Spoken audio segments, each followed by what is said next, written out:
He locked my wife in the garage for 3 days. When I came back from a business trip expecting the familiar hiss of a cold beer, what I heard instead were faint, broken cries coming from the garage. I followed the sound and found her there, exhausted, trembling, bruised. When she whispered, "Our son did it," something inside me shattered. That night, betrayal transformed into something colder, sharper, revenge, and from that moment on, I vowed he'd pay for what he'd done. Before we continue, please subscribe to the channel and tell me in the comments what time it is where you are right now. I pulled into my driveway just before 5, briefcase in one hand, already picturing that beer waiting in the fridge. 35 years as a CPA had taught me how to survive long weeks, but quarterly reports could still drain the life out of any man. That's when I noticed it. A silver sedan sitting in my parking spot, Brent's car. He never dropped by unannounced. Before I reached the door, it swung open. Della stood there, smiling too wide, like her face was stretched thin over something hiding beneath. "Clark," she said brightly. "Perfect timing. We have something incredible to show you." I stepped inside, setting my briefcase on the entry table. Brent sat on the couch, hands clasped between his knees, avoiding my eyes. The coffee table was covered in glossy brochures and spiral-bound packets. Little bottles lined up like soldiers, each one labeled with promises of vitality and wellness. "What's all this?" I asked. Della spread her arms like a game show host revealing grand prizes. "It's a ground floor opportunity, Clark. A chance to build real wealth. Multi-level marketing done right." I moved closer, scanning a brochure. Before and after photos. Charts with perfect exponential growth curves. Testimonials from strangers claiming their lives had changed forever. "How much are you asking for?" 45,000, Della said, casually, as if we were talking about lunch. "It's an investment in Brent's future, in our future." I turned to my son. Still no eye contact. "Let me see the business plan," I said quietly. We moved to the kitchen table, where the light was better. Della spread out the documents, talking endlessly about revolutionary formulas, about limitless earning potential. I slipped on my reading glasses and started digging into the numbers. It didn't take long.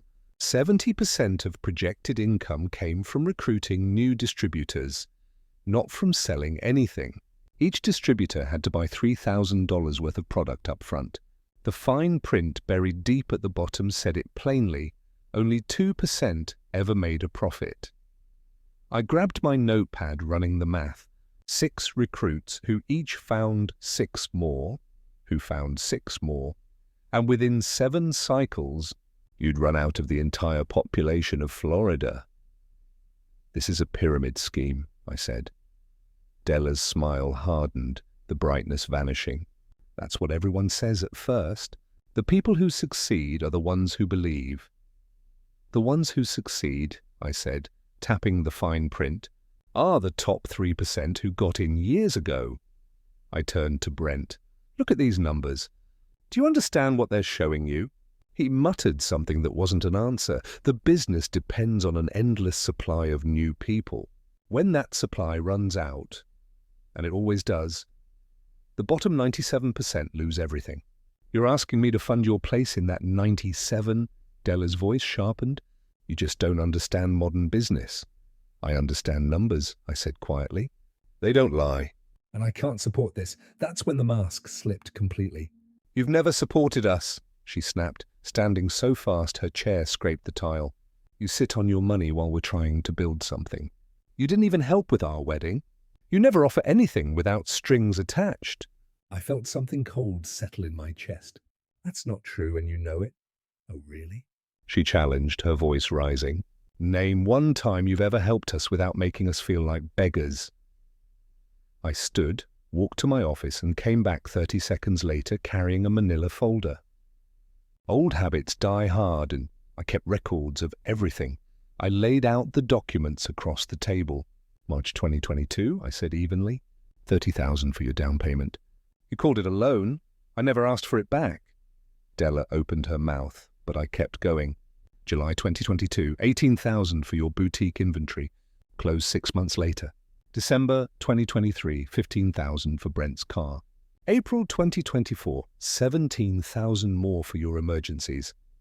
One by one, I placed the evidence between us. $80,000 in total.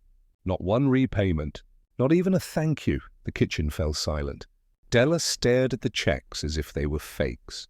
Brent stood finally, still unable to meet my eyes. We should go, he murmured. Della snatched her materials, shoving them into her bag. Papers spilled across the floor. She didn't pick them up. You'll regret this, she hissed. We won't forget how you treated us. I won't forget either, I said, quietly. They walked to the door. Della pulled at Brent's arm. We don't need him. I stood there as they drove off, their sedan fishtailing slightly at the corner. Then I turned back toward the kitchen table, still covered with 5 years of proof that generosity had meant nothing. On top lay one brochure promising financial freedom in bold letters. I sat down, staring at it. My breathing slow. Deliberate. Something had shifted inside me.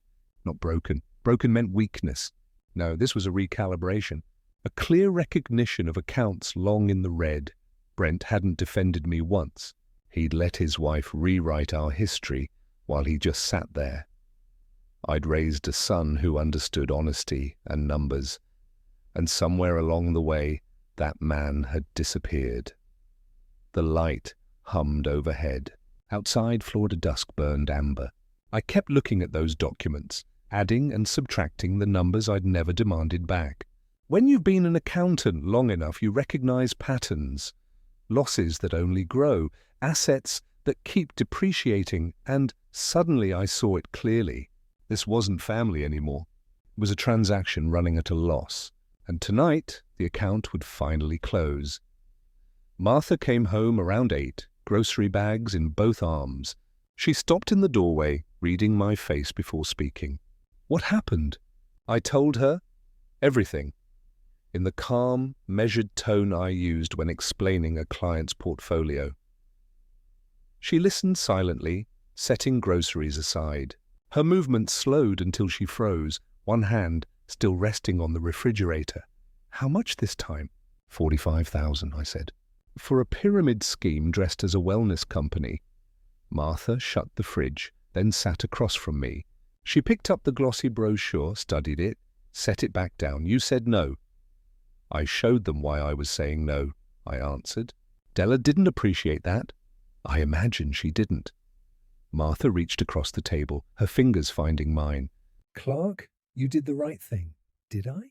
I murmured. Maybe there was a gentler way to stop. Her grip tightened. This was the 4th time, Clark. The boutique, the online shop, that consultant job. Every time we helped, every time it failed, and never once did they take responsibility. She rose, walking toward the calendar pinned by the phone. Her finger traced each date slowly. Brent's birthday last October, cancelled 2 hours before dinner because Della wasn't feeling well. Thanksgiving. They stayed 30 minutes, then left before dessert. Christmas. They didn't come at all. New traditions, remember?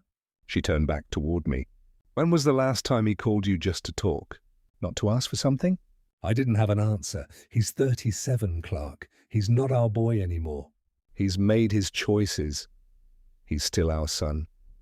I know, she said softly. That's why it hurts so much.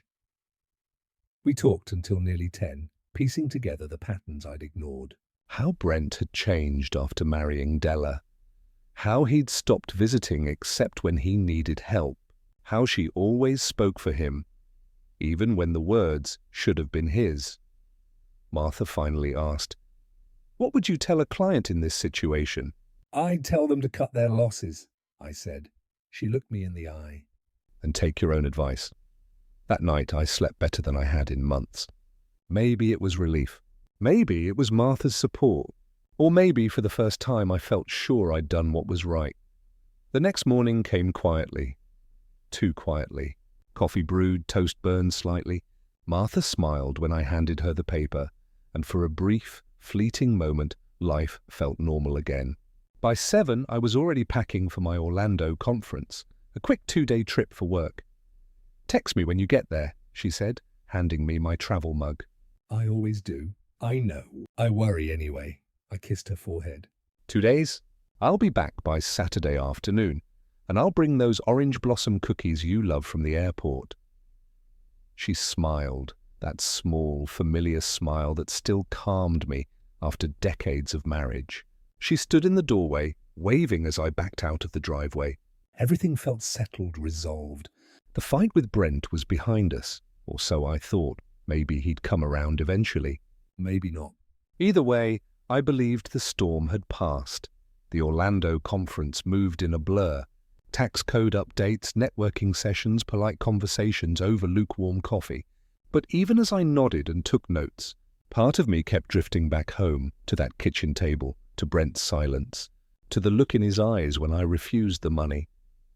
I didn't know that while I sat in a hotel ballroom, my wife was walking into the garage for a can of tomatoes. And that my son Was waiting for her. Later, she would tell me what happened, voice trembling, hands shaking. She'd gone into the garage just before sunset, leaving the interior door propped open while she rummaged through storage. Then, footsteps behind her. She turned, startled, and saw Brent standing there. "Brent?" she said, confused. "What are you doing here?" He didn't answer, just stepped forward, his hand tightening on her shoulder. Then, with a hard shove, he pushed her back against the workbench. She stumbled, scraping her arm against the rough wood. "Brent, stop!" He moved quickly to the keypad by the door, the same keypad he'd helped me install when he was 17. The code still the same. He entered it once, then again. The soft beep confirmed both the interior and exterior doors were sealed.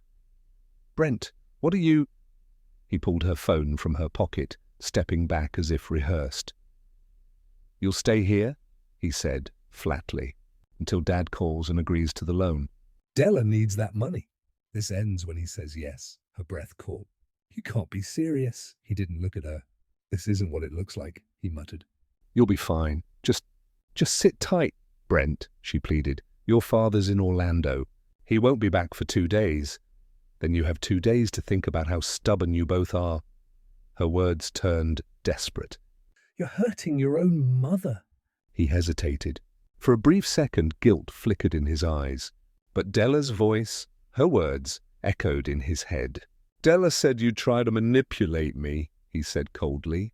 This is the only way you'll listen. He backed toward the door. Martha's voice broke as she cried out, "Brent, please! The money we gave you, all of it, you know your father's right." He paused. "Della says you're exaggerating. I'm not. You saw the proof yourself." He shook his head. I can't go back to Della without that money. I just can't. So you're choosing her over your own mother? His voice dropped to a whisper. I'm choosing my wife. "Like you always taught me to do." Then he was gone. The door shut. The keypad beeped. Silence. 3 days. No water. No food. No phone. No way out. The garage windows were small, reinforced glass. She'd tried to break one, even grabbed a hammer from my toolbox, but the tempered pane refused to crack. August heat in Florida is merciless. Even at night, it clings to you like a fever. Inside that sealed garage, the air turned thick, suffocating.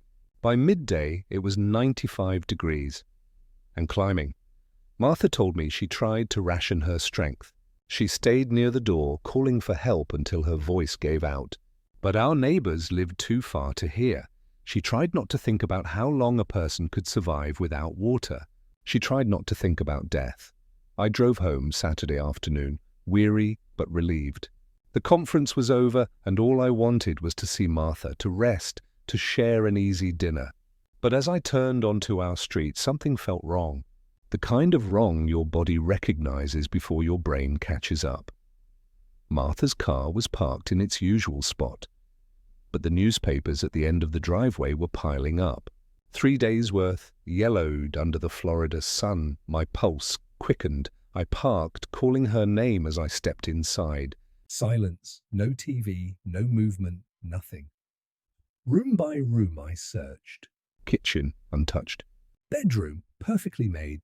Living room, Still air heavy with the smell of absence, and then a faint sound. A soft, rasping cry from the direction of the garage. I ran. My hand shook so badly the first keypad attempt failed. Second try, success. The door swung open and heat slammed into me like a wall. She was collapsed near the wall, eyes half open, lips cracked and bleeding, her face streaked with dirt and dried tears. Martha! I dropped to my knees, feeling for her pulse. Weak, but there. I grabbed my phone by dialing 911. My wife's been locked in our garage for 3 days. Severe dehydration, she's barely conscious. The operator's voice was calm. Stay on the line. Is she breathing? Yes, but she's fading fast. I fumbled for my water bottle, helped her take tiny sips. She coughed, trembling, forcing herself to swallow. Please hurry, I said into the phone. She needs help now. Her hand reached for mine, trembling. When she spoke, her voice was a dry whisper. Brent did this. Everything froze. Well, what did you say? She blinked slowly, fighting to stay conscious. He waited. Until you left. Wanted you to change your mind about the money. Her words came in fragments, but they were enough. My son had locked my wife in a garage. For 3 days. In the heat. Without mercy. Something inside me, something fundamental, went still. Cold, solid, unmovable. The world narrowed to a single thought. He's going to pay for this. The ambulance sirens grew louder. I barely heard them. All I could see was Martha's face, bruised and trembling. Paramedics burst through the front door, their voices professional, urgent. They worked quickly, checking vitals, setting up IV fluids. They lifted her onto the stretcher, and I followed, numb, silent. In the ambulance, I held her hand as the medic said softly, "She's stable for now, but another day..." And this would have been a different story. I nodded, but the words barely registered. My son had nearly killed her. At the hospital, the ER lights were blinding. Doctors moved with calm precision, assessing, recording, repairing severe dehydration. Mild heat stroke. Bruising consistent with a fall and confinement. She was alive, barely. When they admitted her upstairs, I sat alone in the waiting room, hands clasped, staring at nothing. My mind was already somewhere else, constructing ledgers, balancing moral accounts, calculating what repayment would look like. This wasn't rage. It wasn't chaos. It was clarity. A cold, steady clarity sharper than any emotion I'd ever known. My son had made his choice. Now I'd make mine. When they moved Martha to a quiet room upstairs, I finally stood, my legs numb from hours of sitting still. The nurse led me down the corridor. That sterile hospital smell of antiseptic and recycled air pressing against me. Martha looked small in the hospital bed, her skin pale but her breathing steady, a thin IV line trailing from her arm. The heart monitor pulsed in slow, rhythmic beeps. I took her hand gently. She blinked, her voice soft, almost weightless. Go home, Clark. Do what you need to do. I kissed her forehead. I'll be back in the morning. She looked at me with tired eyes, but her words were steady. He's still our son. I paused at the doorway. No, I said quietly. He stopped being our son when he locked you in that garage. The drive home was silent, empty. The sunset had painted the street in gold and crimson, but the house itself felt like a ghost. Too quiet, too clean, untouched, since the moment I left for the trip. I didn't turn on any lights. I didn't need them. I walked straight to the garage. The smell hit me again. Sweat, fear, stale heat. I stood in that space, looking at the floor where she'd collapsed. The concrete still bore faint marks from her hands where she'd tried to crawl to the door. I took out my phone and began photographing everything. The keypad, the door frame, the high windows she'd tried to reach. Every mark, every sign of struggle, evidence. Each click of the shutter felt like a step in a process, cold, methodical, precise. By the time I finished, I had 30 photographs and a clear purpose. I labelled the folder Evidence, August 2025. Then I drove straight to the Tampa Police Department. Detective Karen Morales met me at her desk in the Family Crimes Unit. A focused woman in her 40s, calm but sharp-eyed. She listened without interrupting as I laid everything out: the timeline, Martha's condition, Brent's access to the code, his motive. When I was finished, she asked simple, precise questions. Your son had the garage code? Yes. When was it last changed? Never, since installation 10 years ago, she nodded. All right, Mr. Henderson. This is elder abuse and false imprisonment under Florida law. We'll start with the evidence you've collected. She followed me home that night.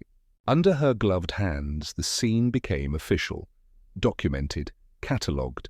She dusted for prints, measured the keypad, photographed everything again, this time with a police camera. Then she asked, "Do your neighbors have any security cameras?" I remembered Tom Johnson across the street. "Ring doorbell," I said. 10 minutes later, we stood in Tom's driveway while he pulled up footage on his phone. There it was, time-stamped and clear. Thursday, 7:14 p.m.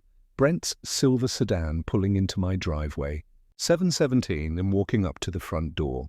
7:35, him leaving. Alone, perfect, unmistakable.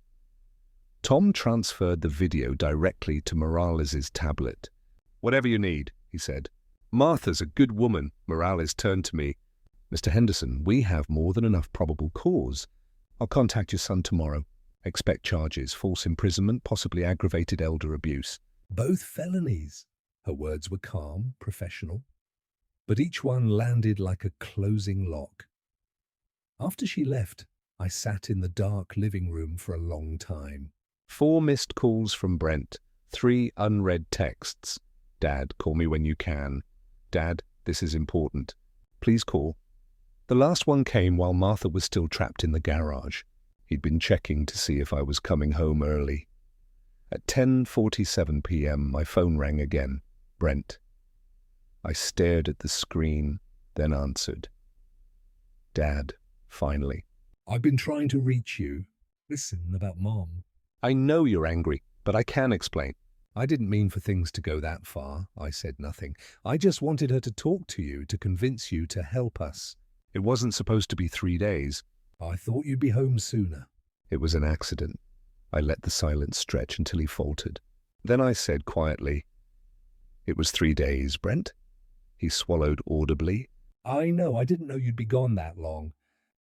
"So your excuse," I said, my voice turning to ice, "is that you expected me home sooner, while my wife was locked in a garage?" "Don't say it like that," he said desperately. "I panicked, okay? Della was upset and you thought the best solution was to imprison your mother?" His voice cracked. "I didn't want to hurt her."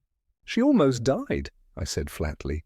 "The doctor said another day and we'd be having a funeral." Silence. Long, trembling silence. Then softly, "Is she?" "Will she be okay?" "She'll recover." "No thanks to you. Dad, I'm sorry. I made a mistake." "No," I cut him off. "A mistake is forgetting to lock the door. You planned this. You waited until I left."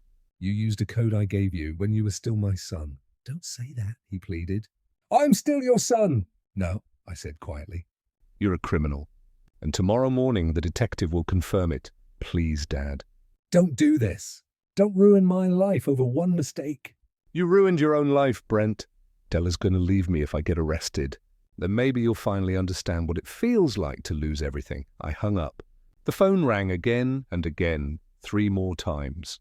Then came the texts. "Please don't do this to me. I'm your son. Della will leave me. I can't lose everything." I read each one. Felt nothing. Deleted the thread. The house was silent. I sat there until after midnight, the only sound the hum of the air conditioner. Tomorrow, Morales would begin the process. But criminal justice alone wasn't enough. Brent hadn't just broken the law. He'd broken everything we'd built: trust, love, family. That kind of debt required more than punishment. I reached for my briefcase, pulled out a legal pad, and wrote a single word at the top of the page: consequences. Beneath it, I began my list. Sunday morning arrived under harsh Florida sunlight. I'd barely slept. The coffee on the table went cold as I reviewed my notes from the night before. Criminal prosecution. Morales would handle that. Civil lawsuit. I'd need an attorney. Estate revision attorney.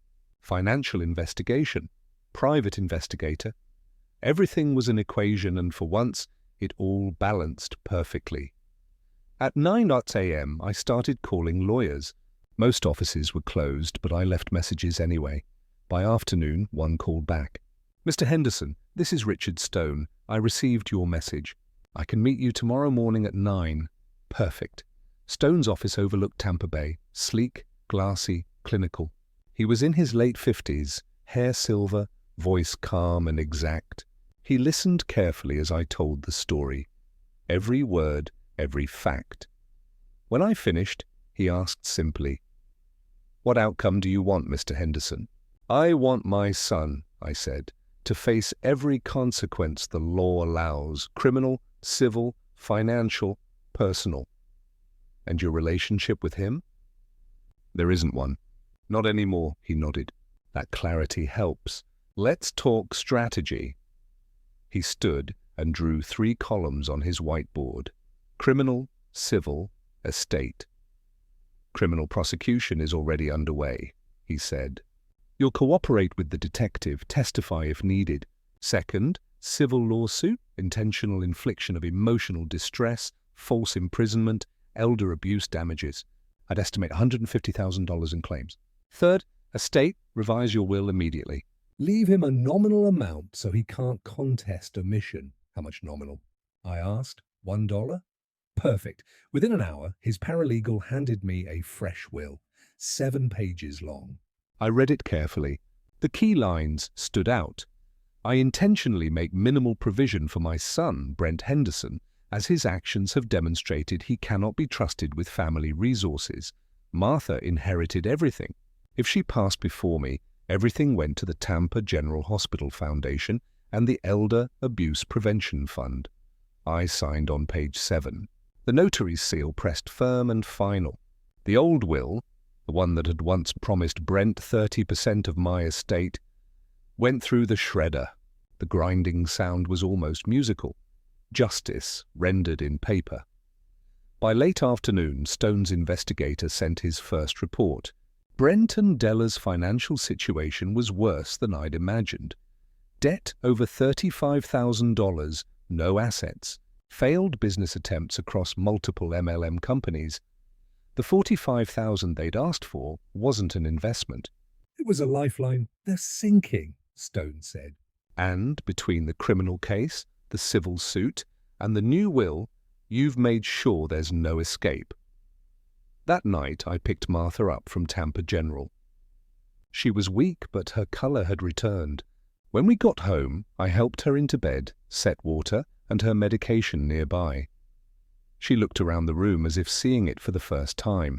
"I didn't think I'd see this place again," she whispered. "You're home," I said. "You're safe." At 8 that night, the phone rang. "Brent," I answered. His voice was strained, desperate. "Dad, please. I heard you hired a lawyer. Tell me that's not true. It's true. Why?" "The police are already involved, and isn't that enough?" "No. What more do you want from me? I want you to lose everything you valued more than your mother's life. That's not fair. Della didn't even know what I was going to do." "You told me Saturday," she predicted my reaction. "That means she knew." He went silent. "You chose her over us," I said. "You chose money over family. You chose to lock your mother in a garage. There's no forgiveness left to give." I ended the call. Blocked his number. That night, when Martha asked what I'd done, I told her everything. The attorney, the lawsuit, the will. She listened quietly, her face unreadable. Finally, she said, "If that's what you need to do, I trust you. But don't let this consume you." "It won't," I promised. "Once it's done, it's done." Wednesday morning came heavy with tension, the kind that hums quietly beneath your skin. The air outside was thick and bright. the Florida sun already burning at 9 a.m. Martha was in the kitchen making tea when my phone buzzed on the counter. I glanced down. "Detective Morales, Mr. Henderson," she said, her tone professional but not unkind. "I wanted to inform you personally, we arrested your son about an hour ago." "He's being processed now." I set my coffee cup down carefully. "What are the charges?" "False imprisonment, third-degree felony. Elder abuse under Florida Statute 825-102, also third-degree felony. Bond set at $25,000.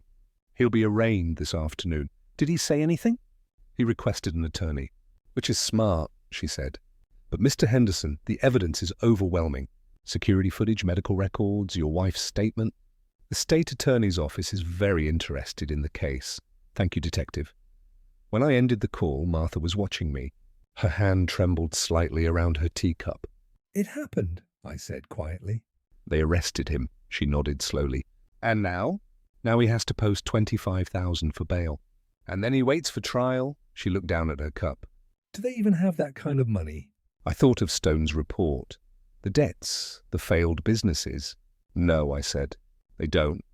At 2 that afternoon, my phone rang again. "Unknown number," I answered. The voice that came through was sharp, trembling with fury. "You son of a Della," I said flatly. "You had him arrested." "Your own son." "Your husband committed multiple felonies," I replied calmly. "The police acted on evidence. You could have let it go." She snapped. "You could have just moved on." "Let it go." My voice dropped. "He locked my wife in a garage for 3 days. Without food, without water, in August. And you're calling that a mistake?" "It was a mistake. He panicked." "It was a choice," I said coldly. "And now he's facing the consequences." Her tone cracked, desperation bleeding through. "We don't have $25,000. He's going to sit in jail because you're too stubborn to help your own family." "You have family elsewhere," I said. "Ask them. We already did. No one has that kind of money." I let the silence stretch long enough for her to hear her own words echo back. Then I said, "Then I guess he'll stay there until trial. You're destroying us." She screamed. "You already destroyed yourselves." I heard her breathing quicken, ragged. Then I said it. The truth she didn't want to hear. The investigator's report was thorough, Della. 35,000 in debt. Lease ending in 3 weeks. 60,000 lost to your so-called business ventures. You're not building wealth, you're chasing fantasies. "You've been spying on us?" she said, voice sharp with disbelief. "I needed to know what I was dealing with. That's illegal." "It's perfectly legal in preparation for a civil lawsuit, son, which I'll be filing Friday." "What?" Her voice cracked again. $150,000. Intentional infliction of emotional distress, elder abuse damages, medical costs, pain, and suffering, she broke. I could hear her sobbing now. "We don't have that kind of money." "I know," I said quietly. "Judgment will follow you for decades. It'll garnish your wages, ruin your credit, keep you from ever renting or buying again.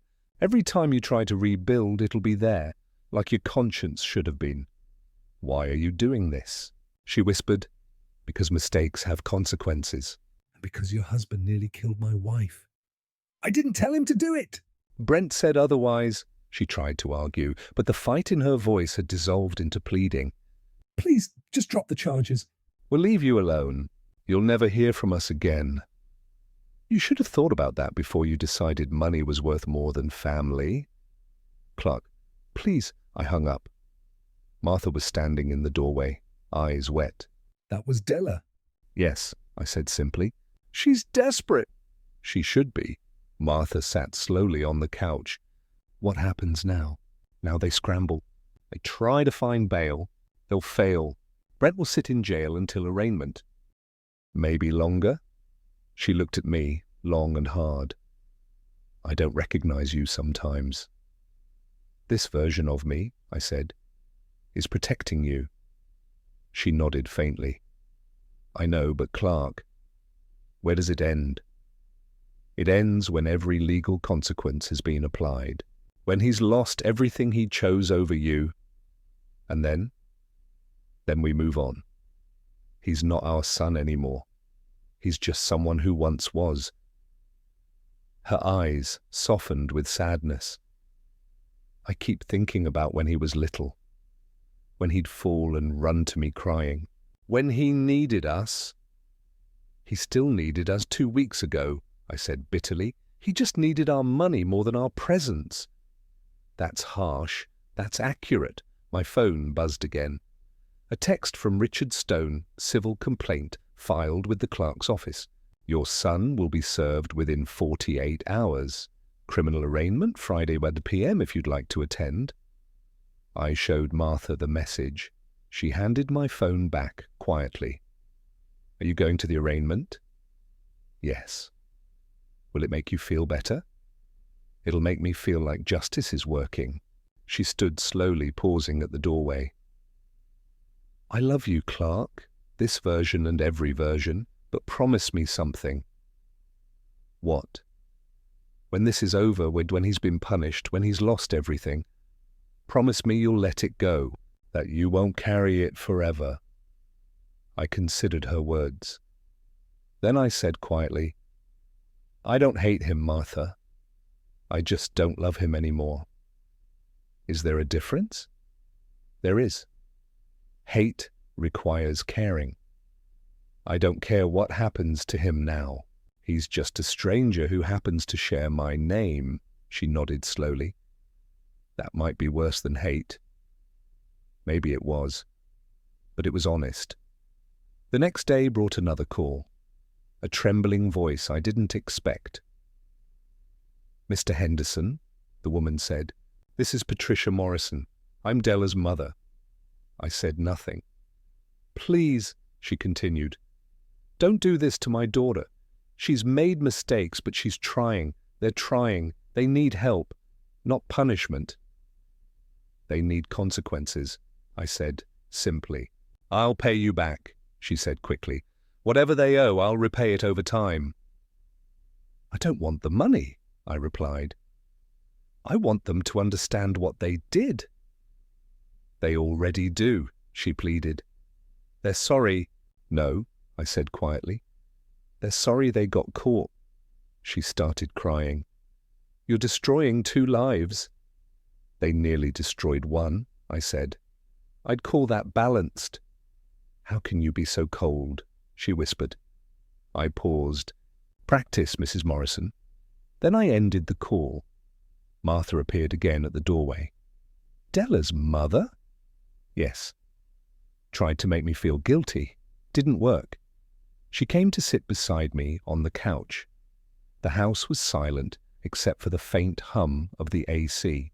We didn't speak for a long time. We didn't need to. Outside, the sun sank lower. The day Brent was arrested would end just like that. Quiet, unremarkable, final. I'd balanced the first account, but there was still more to settle. Thursday morning began with a series of vibrations on my phone.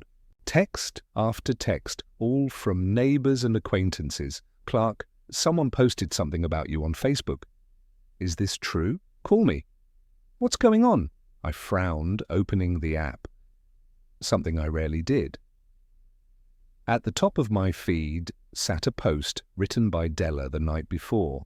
A long, emotional story laced with lies. She painted Brent as a victim, a good man, persecuted by his cold, controlling father.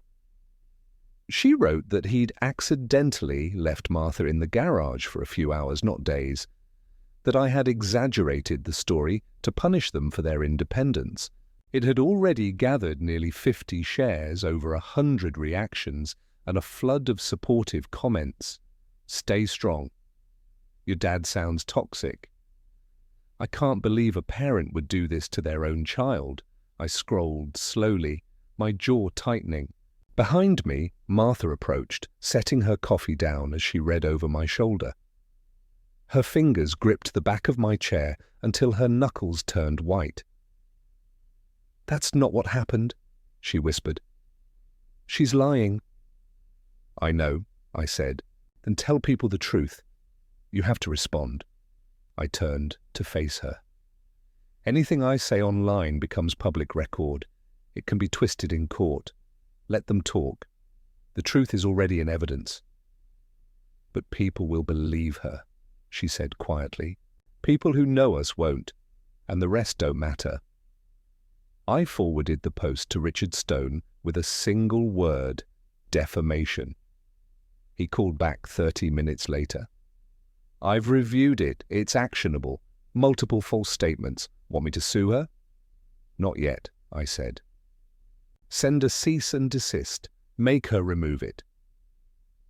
By afternoon, a courier had delivered a formal letter from Stone's firm, 3 pages citing Florida's defamation laws, demanding removal within 24 hours. Friday brought new information. Stone's investigator called to report that Brent had reached out to Della's parents in Georgia the night before. A 37-minute call, begging for bail money. They refused. It was the 4th time in 3 years they'd said no to one of Della's urgent requests. By Saturday morning, Della's Facebook post vanished, deleted quietly, no apology, no explanation, but the damage was already undone. Several comments beneath her post had begun to question her version anyway. Wait, why was she locked in the garage at all? 3 days sounds serious. The truth had a way of bleeding through. That afternoon, my neighbors Tom and Linda Johnson appeared at my door with a casserole dish still warm from the oven. Linda hugged Martha tightly, tears in her eyes. If we'd known you were in trouble, you couldn't have known, Martha said softly. Throughout the weekend, other neighbors reached out. Flowers, groceries, phone calls. People who knew us stood by us. The others, the ones who believed Della's story, fell silent. And that was fine by me. Sunday morning, while we ate breakfast, Martha set her fork down. Her voice was calm, too calm. Clark, I don't want to see Brent. I looked up, slowly. What do you mean? I mean, not at the hearing. Not here. Not ever. Her voice didn't waver. She had made peace with it. He's not my son anymore. I studied her face. There was no anger there, just exhaustion. You don't have to see him, I said. I'll handle everything, and there's a no-contact order now. If he tries to reach you, he goes straight back to jail. She nodded, her shoulders relaxing. Good. That evening, Stone called to prepare me for Monday's hearing. He explained how the probable cause hearing would go, the evidence, the prosecutor, the defense. The evidence is overwhelming, he said. Judge will bind him over for trial. You won't need to speak. Martha's statement is already on record. Good, I said. I'll be there anyway. After hanging up, I laid out my clothes for the morning, dark slacks, white shirt, navy tie. Professional, neutral. Martha watched me from the doorway. You don't have to go, you know. I do, I said. I want to see his face when he realizes how much trouble he's in. I set my alarm for 6:30. Tomorrow I'd face my son, the stranger who shared my blood. In court. Monday, the arraignment. The Hillsborough County Courthouse stood tall and sterile under the morning sun. I passed through security at 8:30, climbed to the 4th floor, and found courtroom 4C. They were already there. Brent and Della sat side by side on a wooden bench. Brent wore a wrinkled navy suit that didn't fit. Sleeves too long, shoulders sagging. He looked smaller somehow, his face pale and hollow. Della leaned close to him, whispering urgently. Her eyes darted to me, cold and furious. Brent looked up just once. Our eyes met for 2 seconds. He froze, face draining of color, then dropped his gaze to the floor. I walked past them without a word and sat on the opposite side of the hallway. Pulled out my phone. Pretended to read. At 9:02, the bailiff opened the courtroom doors. Case number 2025 CF Lu Nu 847, State of Florida versus Brent Michael Henderson. The judge, Patricia Morrison, mid-50s, composed, stern, took her seat. Is the state ready? Yes, Your Honor, said Assistant State Attorney Rachel Torres. Is the defense ready? Sarah Chen, a young public defender, stood nervously. Yes, Your Honor. Torres began the presentation, precise, factual, devastating. She read Martha's sworn statement. I was locked in my garage by my son, Brent Henderson, for approximately 72 hours without access to food, water, or communication. Then came the medical records. Severe dehydration requiring 4 liters of IV fluid. Treating physician notes, patient would not have survived another 24 hours. Next, the photos appeared on the monitor. The garage, the keypad, the bruises. And finally, the Ring doorbell footage, Brent's car arriving Thursday night, leaving 20 minutes later.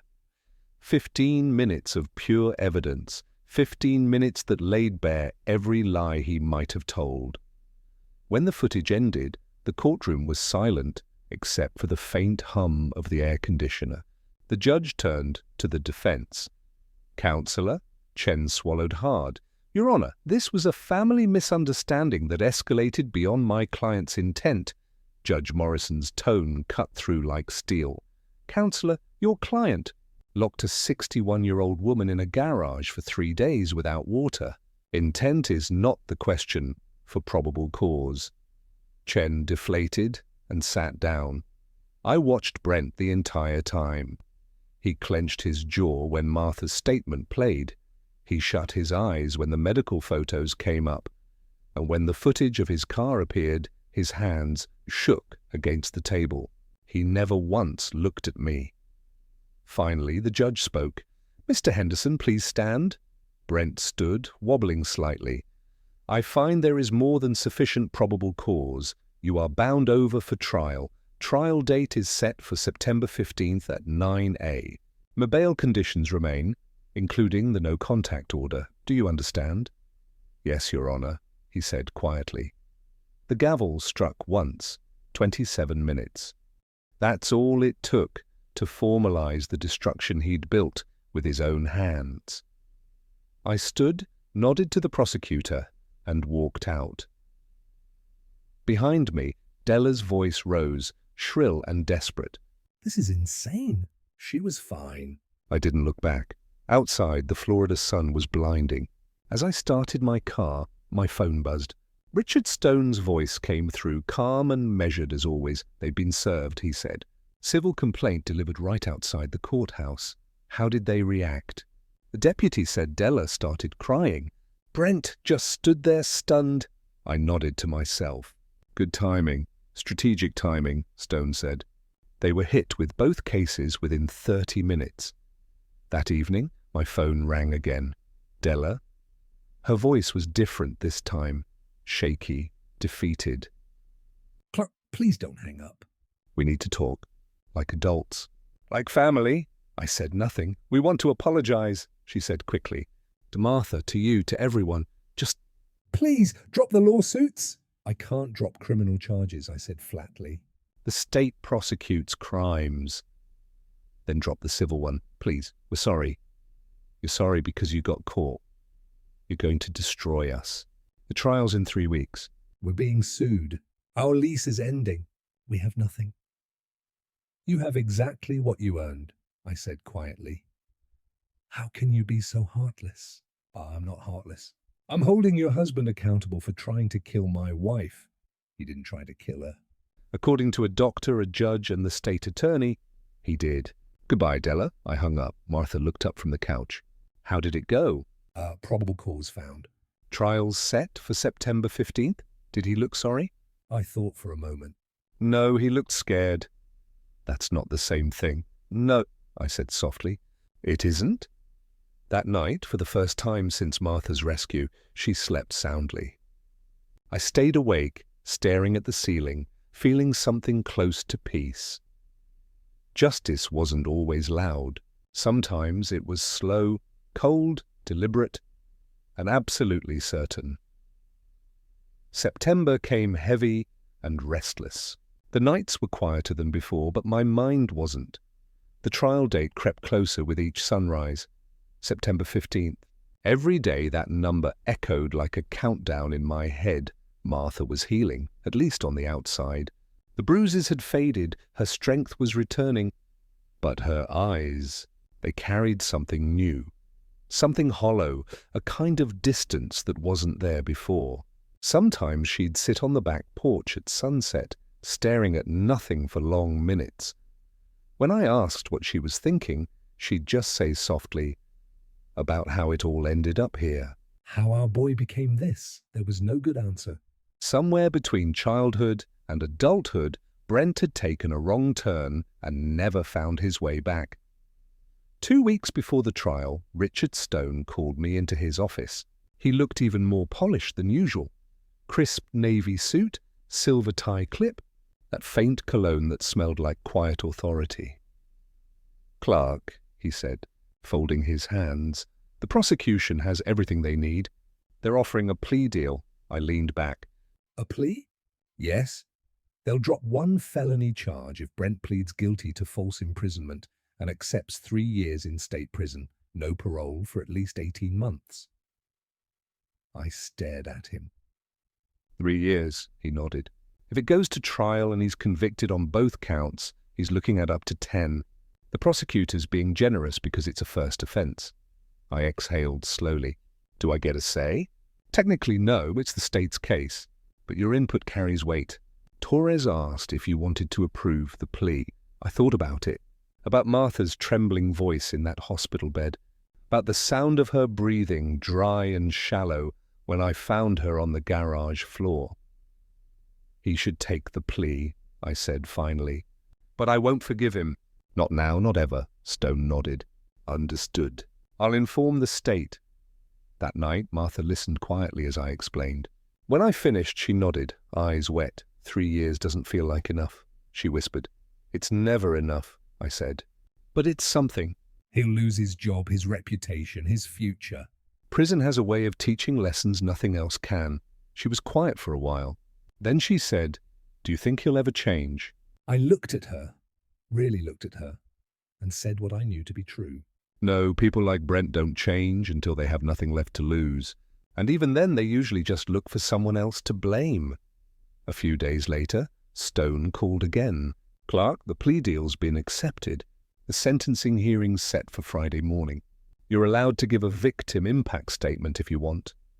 I'll write one tonight." That evening, I sat at my desk, staring at a blank sheet of paper. The cursor blinked on the screen, waiting. For the first time in weeks, I didn't know what to say. How do you summarize betrayal? How do you compress 3 days of terror and a lifetime of trust shattered into a single page? Finally, I began typing. "Your Honor, my name is Clark Henderson. The defendant is my son." On August 14th, he locked my wife, his mother, in our garage for 72 hours without food, water, or air conditioning. She nearly died. The physical injuries healed. The emotional ones will not. In those 3 days, I learned what kind of man my son truly is. A man who values money over family, manipulation over love, and selfishness over morality. I have spent 35 years working with numbers, and numbers don't lie. The equation here is simple. His choices cost him everything: his freedom, his parents, his future. I ask this court to hold him accountable so that others like him will think twice before destroying the people who raised them. Thank you. When I finished, Martha read it silently. Her hand trembled as she handed it back. "It's perfect," she said. "It's exactly what he deserves to hear." Friday, the sentencing. The courtroom was colder this time, emptier too. No jury. Just the judge, the attorneys, and a handful of observers. Brent sat beside his lawyer, pale and still, dressed in a county-issued beige jumpsuit. His wrists were cuffed in front of him. He looked thinner, older, but not repentant. Just tired. Della sat in the second row, eyes red and swollen, gripping a tissue like it could keep her from falling apart. Judge Morrison entered. Case 2025 CF847, State of Florida versus Brent Michael Henderson. Defendant has accepted a plea agreement.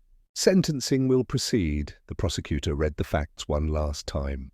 Then the judge looked toward me. Mr. Henderson, would you like to address the court? I stood slowly, the printed statement in my hand. My voice didn't shake once. When I finished reading, the courtroom was silent, except for the faint buzz of the fluorescent lights. The judge nodded. Thank you, Mr. Henderson. She turned to Brent. Mr. Henderson, do you have anything you'd like to say before sentencing? He hesitated, eyes fixed on the floor. Then finally he looked up at me. I'm sorry, he said softly. I didn't mean for it to go that far. I just wanted you to listen. I never wanted to hurt Mom. I don't know what I was thinking. His words fell flat. Not lies, not truths. Just empty noise. Judge Morrison's voice cut through the stillness. The court accepts your plea. You are hereby sentenced to 3 years in the custody of the Florida Department of Corrections, followed by 2 years of supervised probation.